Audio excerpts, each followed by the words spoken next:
Bismillahirrahmanirrahim wa bihi nasta'in wa la udwana illa az-zalimin. Assalamualaikum warahmatullahi taala wabarakatuh.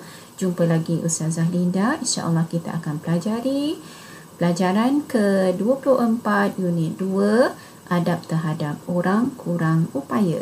Jom bersama-sama Ustazah.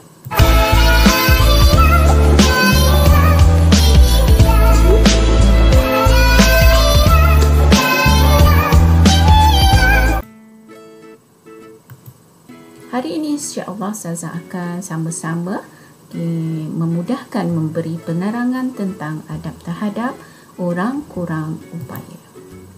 Kita lihat maksud orang kurang upaya.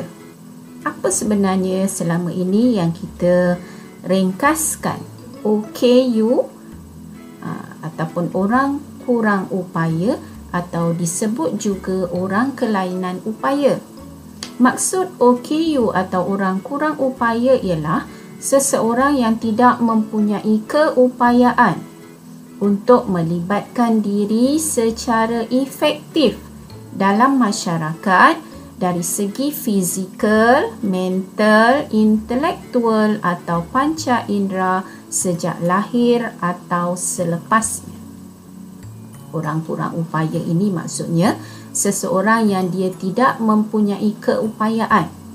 Tiada keupayaan untuk melibatkan diri secara efektif dalam masyarakat kerana ada sesuatu kekurangan dari segi fizikal, mental, intelektual atau panca indera seseorang individu tersebut, sama ada sejak lahirnya ataupun berlaku selepasnya disebabkan oleh sesuatu musibah ataupun kemalangan.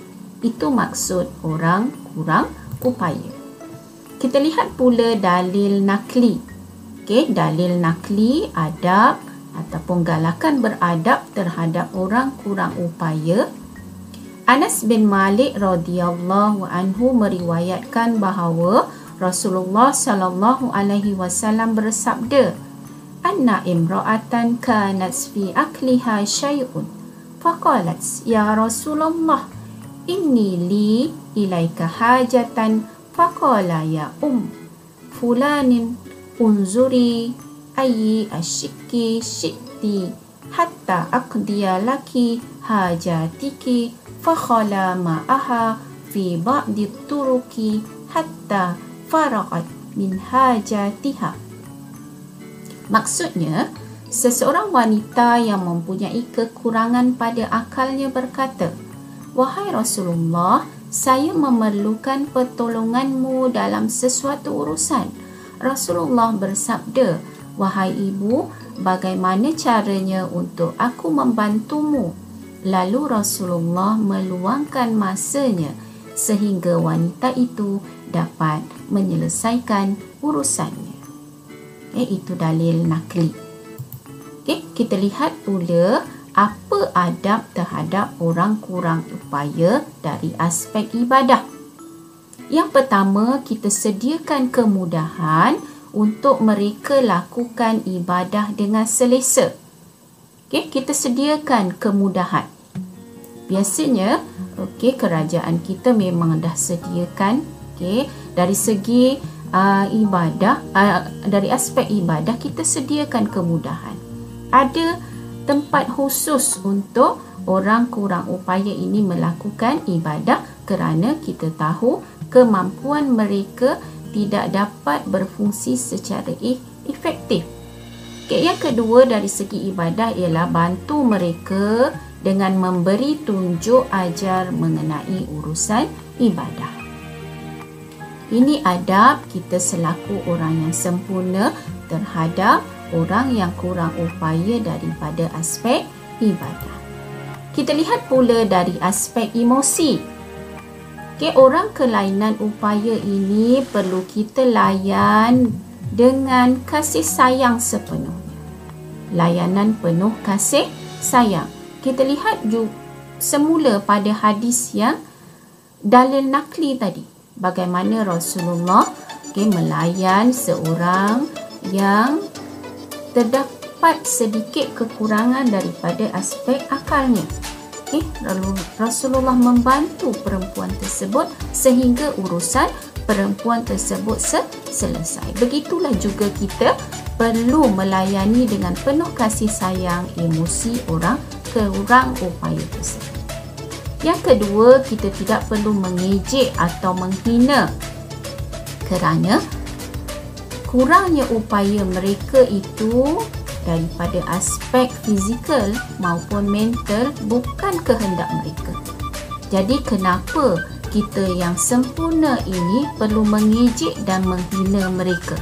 Sepatutnya adabnya ialah kita menjaga emosi mereka kerana kita tahu mereka kurang sempurna. Manakala dari aspek fizikal ialah pastikan kemudahan asas untuk mereka tidak disalahguna. Kita lihat, kita pastikan banyak kemudahan asas yang telah dibina oleh kerajaan, contohnya tandas untuk orang kurang upaya, parking.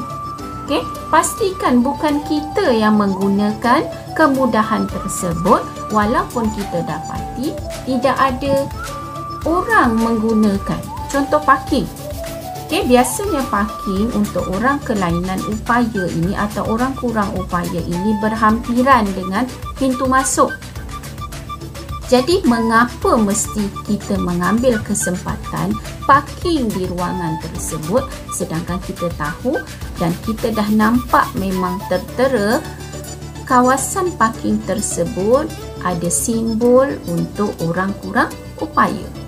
Itu bukan adab yang diajar oleh agama Islam kita. Pastikan kemudahan tersebut tidak disalahgunakan. Yang kedua, sediakan ruang dan beri mereka peluang yang sesuai dengan keperluan mereka.